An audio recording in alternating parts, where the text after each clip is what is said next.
1. Flashback. Let's start at the beginning.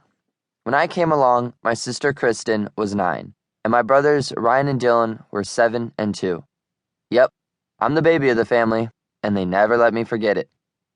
My parents will tell you that, from day one, I was a happy little dude.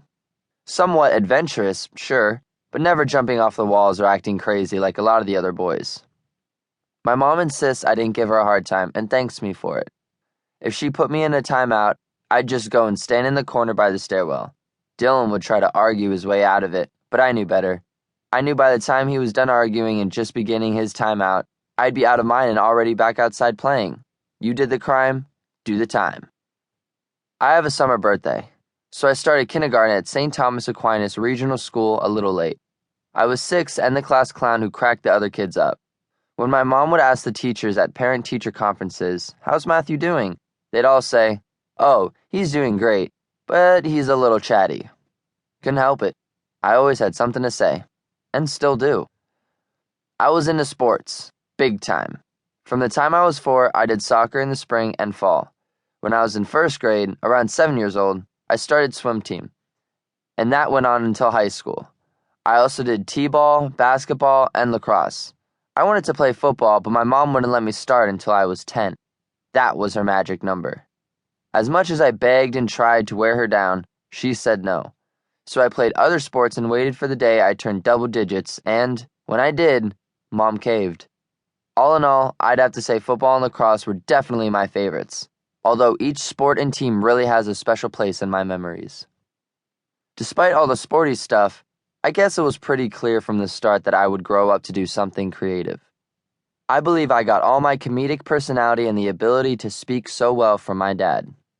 I loved to make my family laugh, pretending to be different characters. My favorite was this little old man with a cane. I'd play him hitting on my mom and my sister.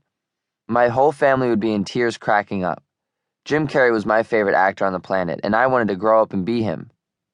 Starting in 4th grade, whenever we were given a group project in school, other kids would want to do a diorama, poster, or a book report. Me, I would always be the one to say, "Can we do a video?" I also did a lot of stuff with photos. I love to make montages with music. I remember starting in 4th grade doing lip-syncing videos with Dylan. In middle school, I did acting and theater, and honestly, that's where I wanted to be one day. I'd think about being a serious actor, someone like Leonardo DiCaprio, with a wide range of roles that challenged me. From the time my parents bought me a mini video camera of my own, I never put it down. It was really apparent to everyone who knew me that I was into tech and videos, editing and filmmaking. But remember, this was before social media became really popular, so I had all these crazy ideas exploding in my head and no way to set them loose into the world. Once I discovered YouTube, I started making videos and posting them all the time. I remember every weekend I'd go over to my friend Johnny's house and we'd shoot. The best part for me was editing the videos on Movie Maker, putting them together so they told a story, adding music and sound effects. Gradually, I started learning newer, harder editing programs to really bring them to life. In 4th grade, while most kids would be on their computers playing basic games, I'd be there at my screen at home splicing videos on Sony Vegas Pro 10. The rest, as they say, is history. But really, it was more than that. It was destiny, fate, whatever you want to call it. Something just clicked for me and I knew this was going to be my thing. The thing that set me apart.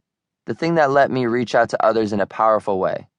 But that said, I never labeled myself or let people label me. I had tons of interests and things I liked to do.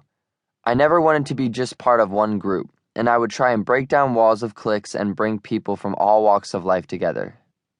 I believe you should be friends with everyone because everyone has something significant to bring to the table.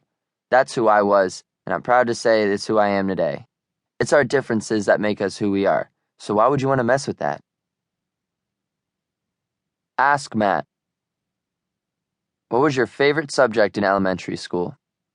Probably PE. I know it sounds cliche, but I liked anything physical and active. I liked it so much more than sitting behind a desk. Gotta keep it moving. Even today, my body's always in motion.